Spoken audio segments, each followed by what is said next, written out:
Hello and welcome to Wisdom Without Borders.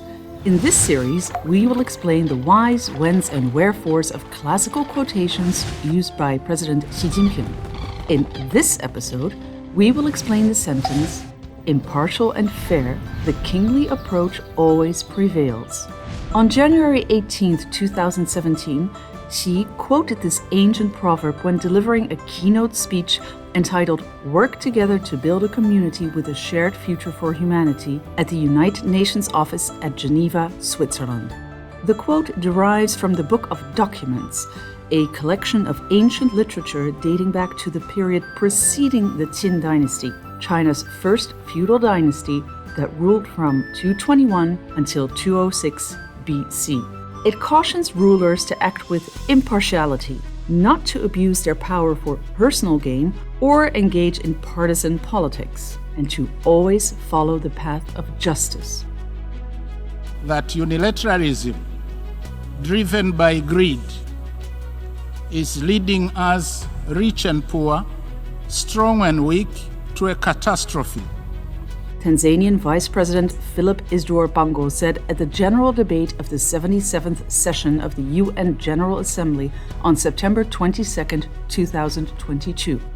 In recent years, developing countries have lifted cooperation and collectively demanded a more equitable international order. In doing so, they have fostered more impartial international relations. But the world continues to face challenges such as unilateralism and hegemonism, which perpetuate global injustice. China's law on foreign relations, which took effect on July 1, 2023, codifies the following 5 principles: mutual respect for sovereignty and territorial integrity, mutual non-aggression, mutual non-interference in internal affairs, equality and mutual benefit, and peaceful coexistence.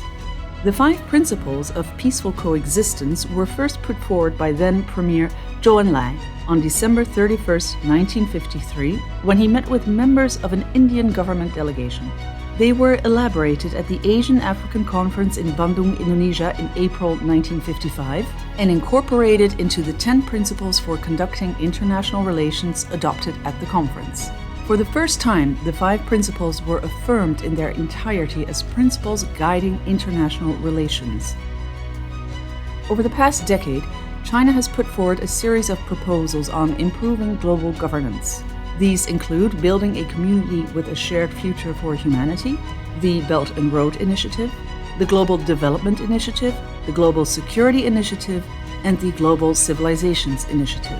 These concepts and initiatives resonate with the global pursuit of peace, justice, and progress, and have garnered widespread recognition and support, especially among developing nations. Additionally, they form the legal foundation of the law on foreign relations of the People's Republic of China. China upholds the ideal of pursuing impartiality in handling international issues and stands on the side of equality and justice. China observes the purposes and principles of the UN Charter, safeguards world peace and security, and promotes global common development. It is committed to settling international disputes by peaceful means and opposes hegemonism and power politics, as well as the use of force or threat of force in international relations. China upholds the principle that all countries are equal, regardless of size, strength, or development level, and supports humanity's common values of peace, development, equity, justice, democracy, and freedom.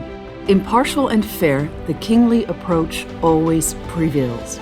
As long as the international community can adhere to the principles of peaceful coexistence and win-win cooperation, and promote the building of a community with a shared future for humanity, it will surely be able to solve challenges such as regional conflicts and unilateralism, and foster a truly equal and just international relationship.